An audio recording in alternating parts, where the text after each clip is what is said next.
Salam sigap dan shalom.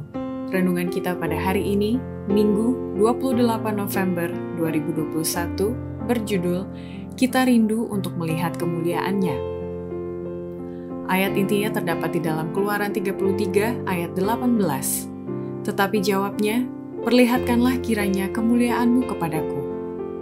Pena Inspirasi menuliskan yang dimaksud dengan judul renungan kita pagi ini, Kita Rindu untuk Melihat Kemuliaan-Nya, sebagai petunjuk bagi kita membuat kemajuan yang tetap dengan Allah adalah sebagai berikut.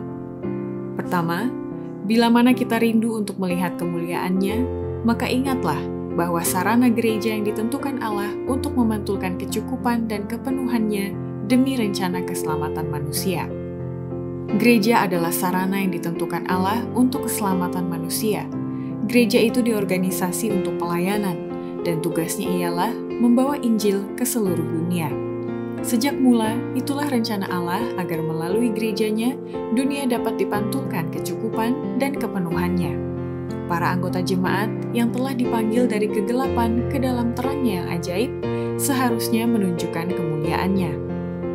Kedua, bila mana kita rindu untuk melihat kemuliaan-Nya, maka ingatlah bahwa gereja adalah alat yang dipakai Tuhan untuk menerima kemuliaan Allah dan memantulkannya.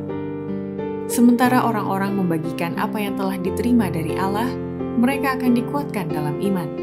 Satu gereja yang giat bekerja adalah satu gereja yang hidup. Kita dibangun sebagai batu hidup, dan setiap pecahan batu itu mengeluarkan cahaya. Setiap orang Kristen dibandingkan dengan batu permata yang menangkap kemuliaan Allah, lalu memantulkannya. Ketiga, bila mana kita rindu untuk melihat kemuliaan-Nya, maka ingatlah bahwa setiap orang Kristen harus melibatkan diri mempercepat kedatangan Tuhan Yesus Kristus, dan bukan hanya menantikannya. Adalah kesempatan setiap orang Kristen untuk mempercepat kedatangan Tuhan Yesus Kristus, bukan hanya menantikannya.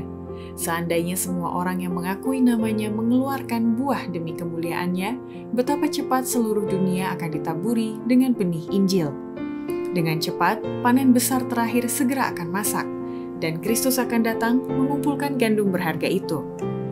Keempat, bila mana kita rindu untuk melihat kemuliaan-Nya, maka ingatlah bahwa setiap orang harus mengambil bagian dalam pelayanannya dengan sabar dan tabah dan menolong yang lemah, yang sedih dan yang putus asa. Kristus mengajak kita supaya bekerja dengan sabar dan tabah melayani ribuan orang yang sedang binasa dalam dosanya, yang tersebar di semua negeri seperti kapal pecah di pantai padang pasir. Mereka yang mengambil bagian dalam kemuliaan Kristus harus juga mengambil bagian dalam pelayanannya, menolong yang lemah, yang sedih, dan yang putus asa. Kelima, bila mana kita rindu untuk melihat kemuliaan-Nya, maka ingatlah bahwa kita perlu menjadi mitra kerja Kristus dan malaikat-malaikat surgawi dalam rencana keselamatan. Menjadi mitra kerja Kristus dan malaikat-malaikat surgawi dalam rencana keselamatan, pekerjaan apakah yang dapat dibandingkan dengan ini? Dari setiap jiwa yang sudah diselamatkan akan menjadi sumber kemuliaan bagi Allah, yang akan dipantulkan pada orang yang diselamatkan dan juga pada sarana keselamatannya. Demikianlah renungan kita pada hari ini, kiranya Tuhan memberkati kita semua.